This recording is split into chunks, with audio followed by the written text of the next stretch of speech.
চোখটা খুলো, খুলে ঘুরে দেখি। এই দেখি মোবাইল ফোন। আমার জন্য মোবাইল আনছো? কেন, মজনু লাইলির জন্য অনেক কিছু করছে না?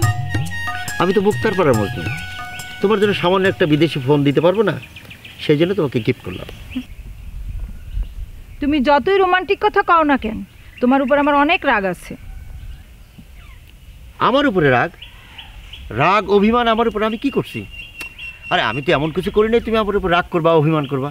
বলো তো কি হয়েছে? তুমি কিছু করো না, তুমি তো একদম বাচ্চা ছেলে, কিন্তু তুমি সুযোগ বুঝে ডাবল প্রেম করতেছো। আরে কি বলো তুমি? আমি ডাবল প্রেম কোথায় করলাম? আমি তো তোমার সাথে প্রেম করি, তুমি আমার একমাত্র গার্লফ্রেন্ড। আমি তোমার একমাত্র গার্লফ্রেন্ড, কিন্তু তোমার ঘরে যে আর একটা টিয়া পাখি আছে। না না, টিয়া পাখি মানে ওটা তো ঘরের স্ত্রী। হ্যাঁ, ঘরের স্ত্রীর সাথে তো আর প্রেম করা যায় না। মানে ঘরের স্ত্রীর সাথে যারা প্রেম করে তারা হচ্ছে ঘর জামাই। আমি তো ঘর জামাই না, আমি হচ্ছে আমার বাড়িতে না।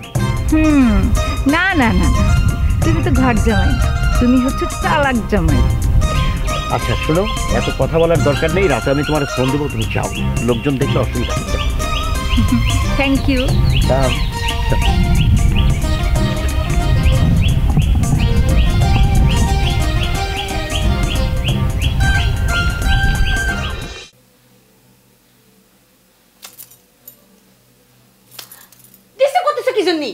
আরে তোমার স্বামী ঘরের মধ্যে ঢুকেছে, একবারও স্বামীর দিকে নজর দিচ্ছ না, কি দেখতেছো?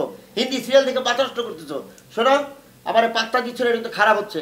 আরে বাবা, স্বামী ঢুকেছে তো কি হয়েছে? সেই খুশি থেকে আমাকে ধেই ধেই করে নাচতে হবে নাকি? শোনো, একটা কথা বলি, ঘাড়ামি করবে না। আমি তোমার স্বামী, আমি যা বলবো তাই তোমারে করতে হবে। আমি যদি নাচতে বলি তুমি নাচবা, তুমি যদি কাঁদতে বলি আর কাঁদতে যদি বলি তুমি কাঁদবা। আর শোনো, আমি কিন্তু ঘর যাবে না, এ বাড়ির মালিক আমি। ওরে আমার, একদম আপনি দেশের প্রেসিডেন্ট হয়ে গিয়েছেন আর কি। আপনি যা বলবেন আমাকে তাই করতে হবে, তাই না? স্ত্রী হিসেবে তো তাই তো করা উচিত। এত কথা না বলে মাথা কিন্তু পিটিতে আছে। তুমি খাবারের ব্যবস্থা করো, খিদে লাগছে, রান্না বান্না করেছি তো, চলো যাই খাবো। খিদে লাগছে তো কি হয়েছে? আপনার ওই যে জুস আছে না, বিদেশি জুস, সেই জুস খেয়ে আপনি পেট ভরান। আমি তো রান্না বান্না করিনি। আরে জুস খেয়ে কি পেট ভরে নাকি? ওটা আমার বন্ধু বলেছে স্পেশাল খাদ্য। তাহলে কি তুমি রান্না বান্না করবে না? এই আমাকে টিভি দেখার সময় কি মেজাজ খারাপ করবি না, বুঝতে পেরেছো? এই যে কোনো কথা না বলে খাবার আমি করে, তো যাও তো খাবার রেডি করো, আমরা তো ভালো হবে না কিন্তু। মেজাজ কিন্তু আমার উপরে কি হয়ে যাচ্ছে? তুমি কি রান্না না নাকি আমি রান্না করে করবো? মুরুদ থাকতে আপনি তাই করেন, দেখি না মুরুদ কেমন। বড় বড় কথাই তো বলতে পারেন, শুধু রান্নার বেলায় তো কোনো মুরুদ নেই আপনার। এটা কি আমার কাজ? বাইরে কাজ করা লাগে না? আমার বাইরে কাজ নেই? আচ্ছা ঠিক আছে, শান্তি মনে একটা টিভিটাও দেখতে দিল না। ঠিক আছে, রান্না করে দিচ্ছি, তবে ডাল আর আলু ভর্তা ছাড়া কিছুই করতে পারবো না, আমি করে দিলাম।